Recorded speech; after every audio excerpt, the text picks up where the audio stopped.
Hello po mga ka-Sherilyn Baharin dyan. Kasama ko nga po si Miss Lady Gold at kami nga po ay kumain dito sa isang Filipino restaurant. Andito lang po yan sa Gudaybia, sa restaurant syempre ayan ni Miss Ate Melenda. Andito po malapit lang sa Aster sa Gudaybia, Manila X Burger. At kami nga po ay nagla-lunch dito.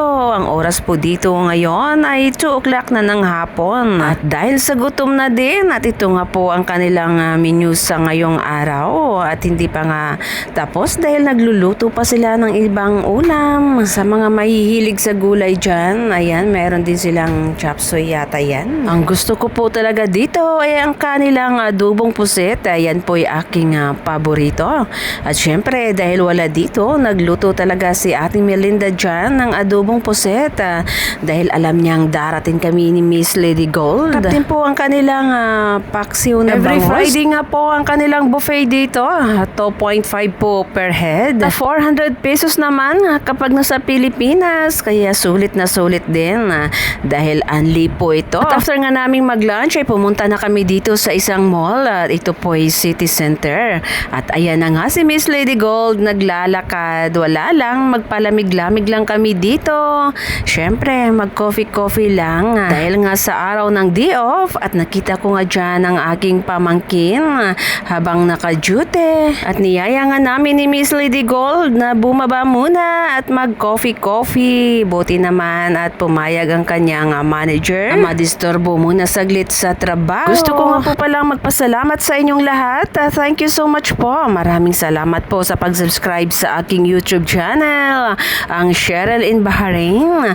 Nang dahil po sa inyo ay na-monetize na po ang aking YouTube. Syempre, maraming salamat po sa pag-play ng aking mga videos. At ayan na nga, pababa na kami ng aking pamangkin at ni Miss Lady Gold at kami nga may mag-coffee-coffee lang muna dito sa baba. Hindi pa nga masyadong marami ang mga tao dito pero pagdating ng gabi ay punong-puno na ang City Center. At dahil nga super busog pa kami galing ng buffet, ito na nga, mag-coffee-coffee lang muna kami dito.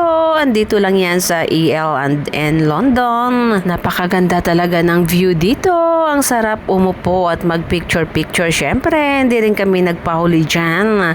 At kami nga ay nag-picture taking dito sa EL&N London. Naupo nga lang dyan saglit ang aking pamangkin at maya-maya nga ay bumalik na din siya sa kanyang trabaho. Syempre, magpalamig-lamig lang tayo dito dahil wala namang budget na pang shopping.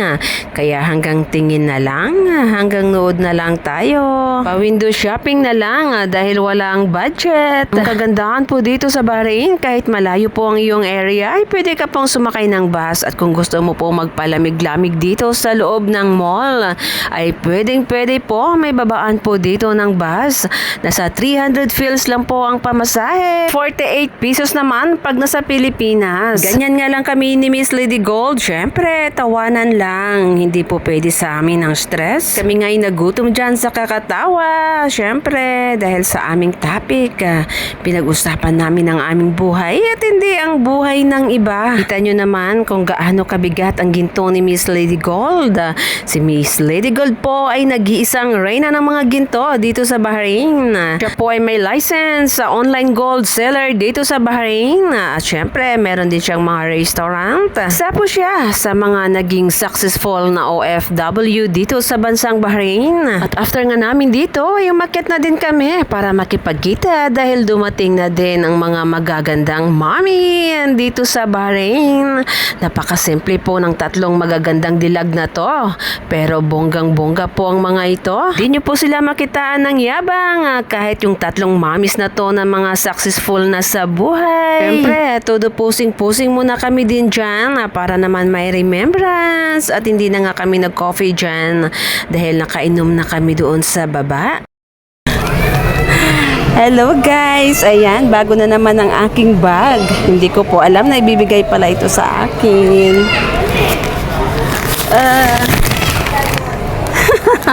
Ate, salamat! Naisahan mo ako Salamat po. Kaya pala pinapapili ako kung anong color yung maganda. Para pala sa akin yun. Andito po kami ngayon sa City Center. Siyempre, maraming salamat. Mayroon akong bag. bag. Favorite naman sabi ko. At kami nga ay umuwi na dyan at pumunta na naman sa isang kainan. Dito po yan sa Shabu Shabu dahil na-miss na din ni Miss Lady Gold ang humigop ng mainit na sabaw. Aba naman kami lang dalawa dito, mano-mano. Nasa 12 BD po kaming dalawa dito. Pag nasa Pilipinas naman ay nasa 1,900 plus na rin.